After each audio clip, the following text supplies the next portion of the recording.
Malaki ba kinikita mo sa pag-iibon?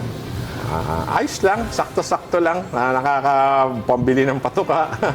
Ngayon, makita mo, bagong fan-share lang, bagong nag-iibon lang, pero nananalo agad. Kasi, nagsimula sila ng tama. At ngayon, may dugo na sa lahat ng nandito sa mga linyada ko na ginagawa. Kasi mga images lang, mga excerpts lang.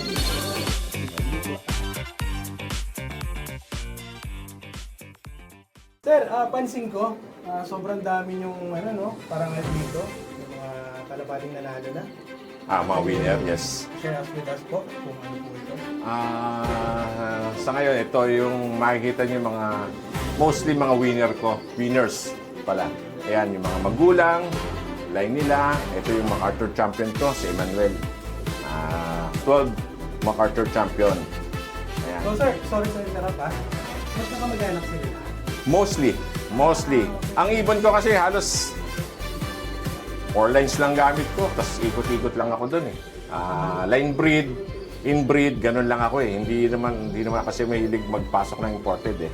Once lang ako nagpasok ng imported, yung Coban Dominant nga na sinasabi ko, yung line ng Solo San Francisco. Which is, na-incorporate ko na rin sila doon sa mga linyada ko na ginagamit ngayon. May dugo na rin sila nun. Pero so far, yun lang talagang nagamit ko na imported. All the rest, local birds na talaga halos sila. Ayan, yung mga sila. Aura, ayan. Si Aura, first overall din, solo winner yan.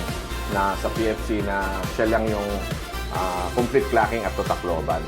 Si Aura, tapos tsaka si Biyaya, is mag-full casting yan.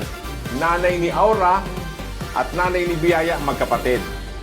Ang tatay ni Aura at tatay ni Biyaya, magkapatid din. Same sila. Same. Ganun lang kasi ako mag-breed eh. Iisa lang. Kumbaga, full casting talaga, both sa nanay at saka sa tatay talaga. Ayan. Tapos ito pa, yung mga first overall din sa NHPC, pinsan din nila Aura to sa father side. Kaya halos lahat ng mga nandito makito, ito kapatid ni Aura. Ayan. Kapatid ni Aura. Ayun, pinsan ni Aura. Pinsan ni Aura. Mostly, halos lahat ng mga nandito, puro mga line ng winners ko. Kumbaga, sila lang din naman ginagamit ko. Tres Marias, 3 magkakapatid, puro winner lahat. Tapos, sumunod na Tres Marias ko, first overall, tapos superset winner rin 2 kapatid, 3. Kaya, marami pa nga akong winner na hindi ko na mailagay dito eh. Yung iba, mga champion lang, hindi ko na nailalagay dito kasi wala nang space eh. Grabe no? So, sobrang pagmamahal mo sa mga ibon mo. Kabisado yung mga pangalan. At may mga pangalan talaga sila. Yung iba, talagang nilalagyan ko ng pangalan. Yung mga talagang gumawa ng pangalan talaga. Yun. Hindi yung nilagyan ko lang ng pangalan. Nilalagyan ko ng pangalan kung talagang tatatak talaga sila. Pero mostly yung iba, makita nyo, wala ang pangalan. Tulad dito, superset winner lang to, kapatid niya. Hindi ko nilalagyan. Ayan, ito, nag-produce na rin to sa akin. 2K winner, nag-produce na rin ng superset winner sa PHA. Yung 8 lang kami na pumarte ng superset, anak nito yan. Kaya halos connected lahat sila eh. Hindi lumalayo. Kaya kung masasabi ko na sa ibon ko, halos, pag nakuha mo, halos connected talaga sila lahat. Line breed, inbreed. Yun lang ang sistema ko.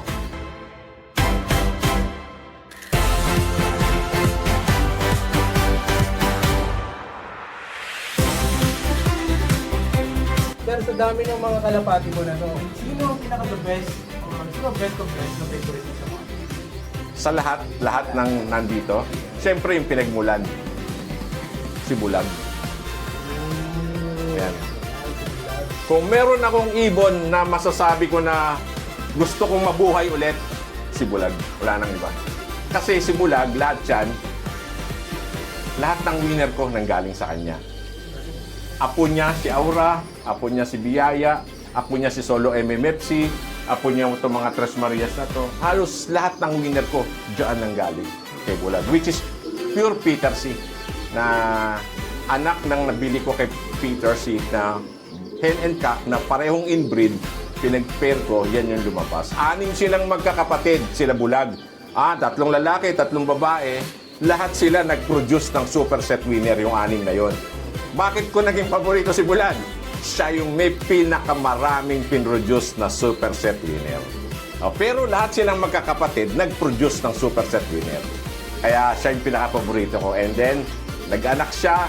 Yun yung sinasabi ko na hanggang sa apo na sa tibak nananalo pa rin yung lahi niya. Yun yung sinasabi ko na talagang kung magbato siya ng winning jeans, grabe talaga. Nandun lahat, nasa kanya na lahat. Kaya halos lahat ng winner ko, pag tinrace mo, lolo nila yan si Bulag.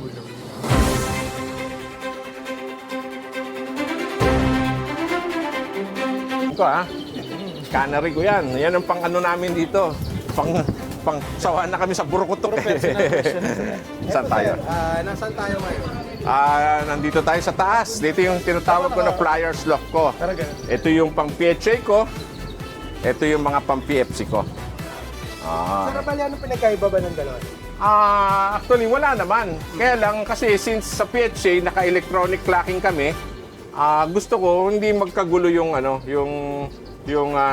system ng clocking. Kasi dito, ang PFC meron ding electronic, pati mga ibang club meron din. Ayoko nang magkaroon na sila. Kaya ginawa ko, pinaghiwalay ko. Yung PHA ko dito yung PFC ko.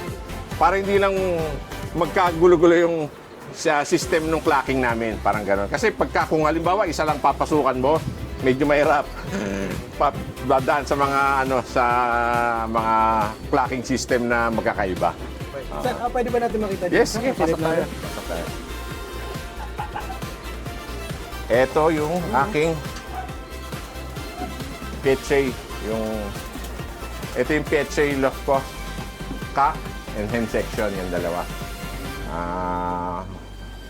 Ngayon, dilagyan ko muna mga ginawa kong stock bird para at least medyo lumag-luwag dun sa baba. Kasi medyo masikip na. Ito yung mga gagawin ko mga future breeders ko. Mga inbreed na to halos. Inbreed, line breed. Mostly, makikita mo, puro halos bulag line yan lahat. So, ito pala Descendants ni bulag. Ito yung ginagamit ko. Actually, ginagamit ko to sa pagka magkakalapit na magkarabawa, PHA. Doon kami nagtuturo lahat ng inakay. Ngayon, pag marunong na doon, inililipat na ni Jubert dito. Para hindi, sa turo doon. Madali naman. Sabi ni Ban, di ba mahirap?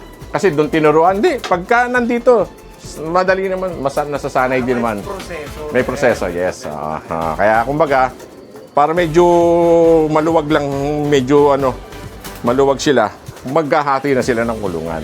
Sir, pwede natin makita yung mga inakay? Alika, dito sa kabila naman.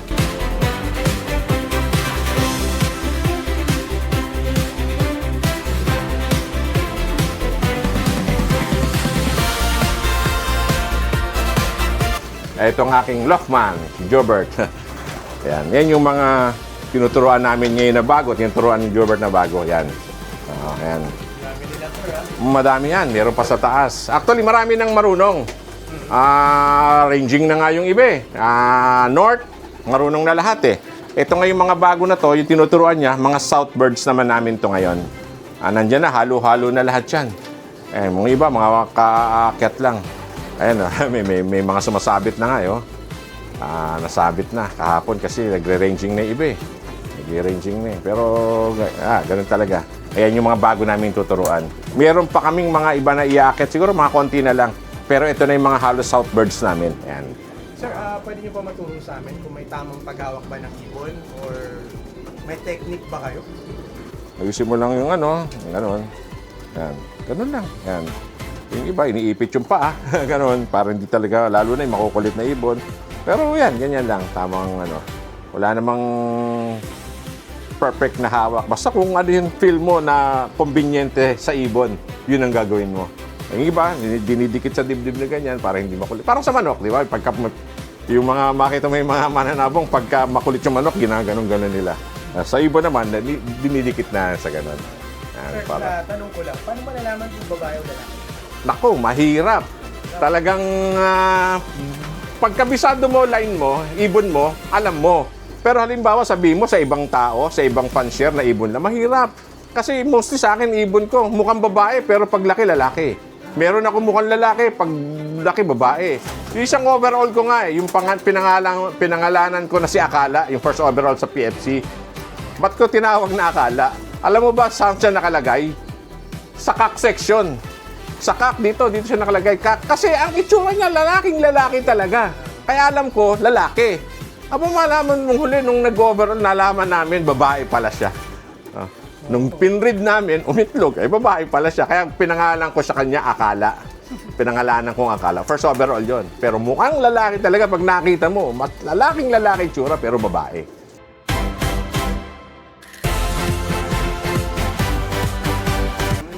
Hindi lang dito sa Manila, sa province, meron din. Actually, marami na rin talagang nag-offer na gustong bilhin yung winner. Yung mga bagong pumapasok sa pag-iibon sa ngayon, mapapayo ko lang, magsimula kayo ng tama.